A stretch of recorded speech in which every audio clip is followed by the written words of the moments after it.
Herbert signs a deal that's worth more than Lamar Jackson's, and I'm with Chief Kingdom on this one. I don't like Justin Herbert's good.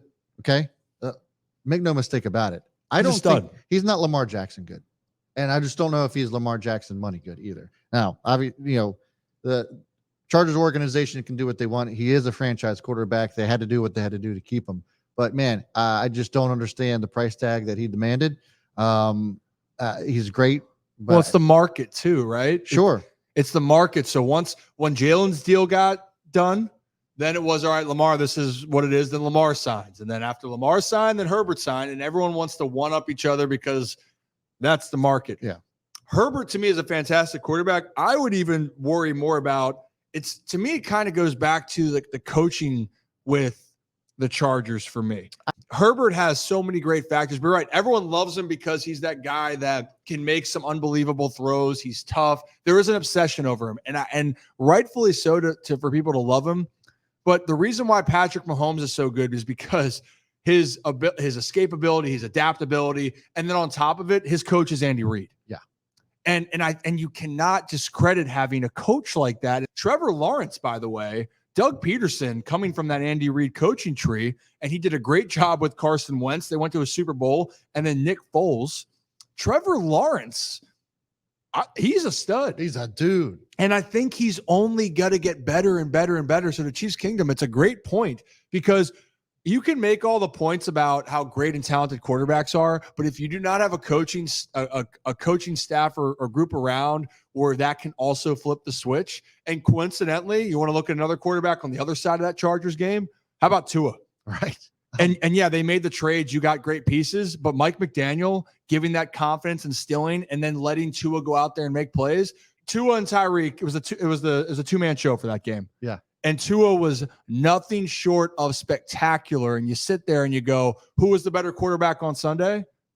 It was Tua. Yeah, this is a tweet out by JPA Football talking about Tyreek Hill. Says that he feels like nobody can guard him, and that's that he's more in his bag with his release moves this year. He told reporters last year.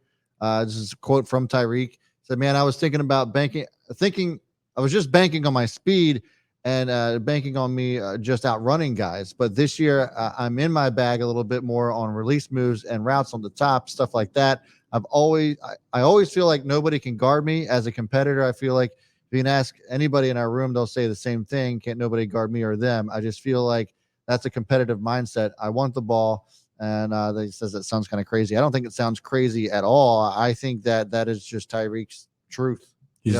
He's just unguardable. And the crazy part is that, like, I think what he's trying to talk about here is just like his agility and being able to make cuts and get separation that way instead of just solely relying on his speed. Everybody knows the older that you get, the less you're going to be able to rely on that speed. So the fact that he's recognizing that now, I think just speaks to the type of athlete he is and the type of player he is. But man, the Dolphins are for real. I mean, not that they weren't last year, but my God. Well, their offense is up there with any other team in football. Yeah. And that's the fact. Talking about they got Jonathan Taylor. Are you kidding me? Now, I do want to point out Chargers haven't had 3 wide receivers healthy together for a full season, which is true. Mike Williams, trouble staying healthy. So has Keenan Allen. They just drafted Quinn Johnson, which you never know what's going to really happen with, obviously, rookie wide receivers. Yeah. That does matter, but at the same point, you can argue for the Chiefs. They won a Super Bowl without a number one, but you can argue that Travis Kelce obviously is a number one wide receiver. But you want to have the weapons around you, but with what happens, you got to go out there and continue to play, and you got to win games. That's the name of the game in the National Football League.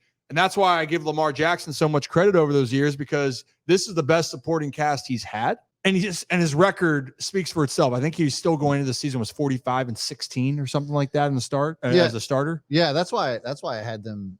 That my bold prediction was the Ravens going to the Super Bowl this year for that reason. His MVP year, and we talked about this. He had Hollywood Brown, Seth Roberts, and so like this year you got OBJ. Obviously, Zay Flowers put on an absolute show yesterday, and Nelson Aguilar's at the bottom of that food chain. So like that's crazy to me.